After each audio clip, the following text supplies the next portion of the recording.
Chers amis, nous allons voir dans cette vidéo comment reconnaître ou s'assurer que les mini-figurines que vous avez dans votre collection sont des mini-figurines originales. Nous sommes tous exposés à ce risque, c'est une plaie pour les collectionneurs et les investisseurs, et il convient donc d'essayer au mieux de parer les risques d'avoir dans sa collection des contrefaçons.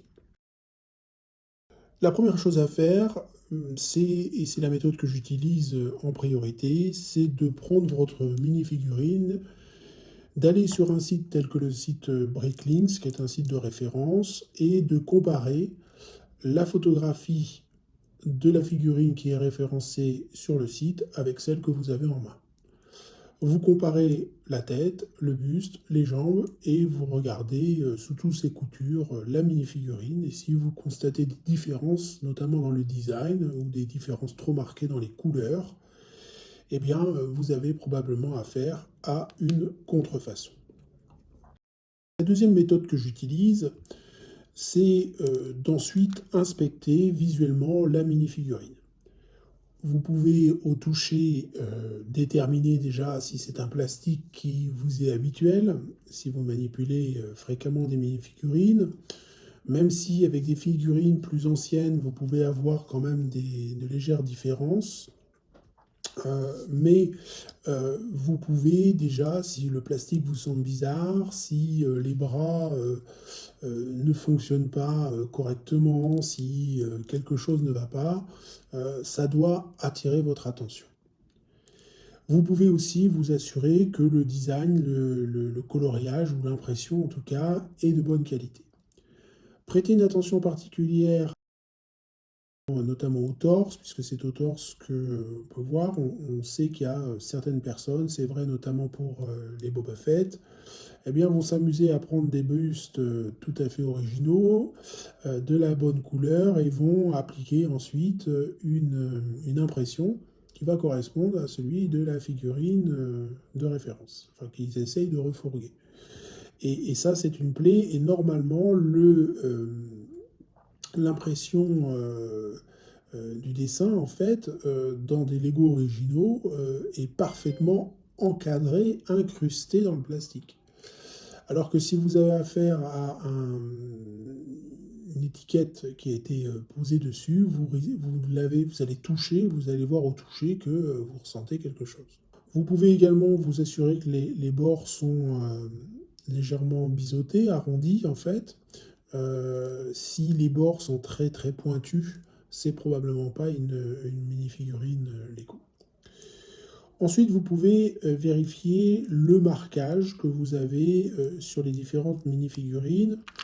En vous arrêtant un instant sur cette partie-là, vous devez avoir sur la mini-figurine une petit rectangle noir qui permet en fait aux machines Lego, lorsqu'elles produisent des mini-figurines, de s'assurer qu'elles sont dans le bon sens lorsqu'elles se présentent dans la machine. Donc si vous n'avez pas ces marquages noirs, vous n'avez pas affaire, probablement en tout cas, à une mini-figurine originale. Vous pouvez vérifier le système d'attache, le comparer avec d'autres systèmes d'attache d'autres mini-figurines. Le système d'attache des mini-figurines Lego, c'est celui-ci. Et vous avez à l'intérieur des bords qui doivent présenter cet aspect-là. Ce qu'il convient de faire également, lorsque vous avez votre mini-figurine, eh bien, c'est de vous assurer que vous avez un certain nombre de marquages Lego sur chacune des pièces. Lorsque l'on prend les pieds, vous devez retrouver, notamment sur les figurines récentes, le marquage à l'intérieur des pieds, les mentions Lego. Vous utilisez, alors là, vous utilisez en fait, c'est ce que je fais, une loupe de bijoutier, ce qui vous permet de voir très facilement et dans le détail si le marquage est le bon marquage. Donc vous devez avoir ici la mention Lego dans chacun des pieds, et vous devez retrouver également la mention Lego au milieu des deux systèmes qui servent à insérer la mini-figurine dans le buste. Ensuite, vous vérifiez que vous avez bien à nouveau cette mention Lego, ici, sur le sommet du buste. Et lorsque vous avez une tête comme celle-ci, vous avez également un marquage Lego que vous devez retrouver au fond. Alors, c'est pas facile à voir. Il faut vraiment utiliser la lampe de bijoutier avec le système d'éclairage. Et puis, vous voyez, celle-ci a un petit système d'éclairage. Alors, c'est pas toujours évident de voir, mais avec un système de loupe, là, vraiment, c'est beaucoup plus facile et ça vous évite de vous abîmer la vue ou de croire voir quelque chose, vous inquiéter. Là, vous voyez clairement les numéros, vous voyez clairement le marquage. Alors, il faut savoir que sur des mini-figurines plus anciennes, je prends celle-ci qui est de 2004, vous n'avez pas le marquage sur les jambes. Vous retrouvez bien le marquage au milieu. Vous avez le marquage Lego pardon, sur la tête. Vous retrouvez normalement le marquage Lego également au sommet du cou. Mais dans le casque, là, vous n'avez pas de marquage de la mention Lego, mais je vous assure que c'est un casque original, puisque je l'ai moi-même sorti d'une boîte Lego. C'est une mini-figurine assez ancienne, et donc je suppose que le marquage a dû évoluer avec le temps. Alors, il faut savoir que sur certaines figurines, ne paniquez pas si vous avez ce système ici, c'est-à-dire des trous à la place d'un marquage Lego. Vous voyez qu'avec le temps, ça a pu évoluer. Ce système-là, vous ne le retrouvez plus aujourd'hui, puisque si on prend une mini-figurine récente, c'est à nouveau plat. Là, vous n'avez pas la mention Lego que vous retrouvez dans cette mini-figurine-là. Donc pareil, ne paniquez pas. Par contre, le casque ici, vous retrouvez bien la mention, le marquage que j'ai évoqué tout à l'heure. Vous retrouvez bien également le marquage Lego ici. Et vous allez retrouver le marquage Lego à l'intérieur des deux pieds.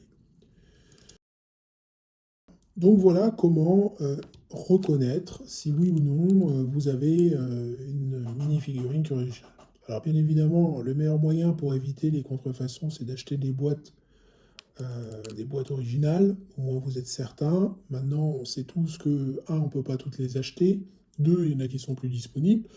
Donc, vous êtes obligé de passer sur le marché secondaire, et sur le marché secondaire, vous prenez nécessairement le risque de vous retrouver avec des contrefaçons, et on est tous exposés à ça à un moment ou à un autre. Je pense qu'on s'est tous fait plus ou moins avoir à un moment ou à un autre.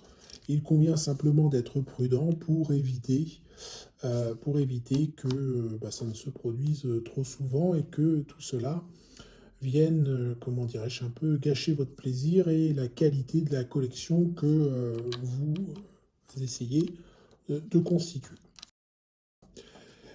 J'espère que cette vidéo vous sera utile et vous évitera d'avoir des fausses mini-figurines dans votre collection.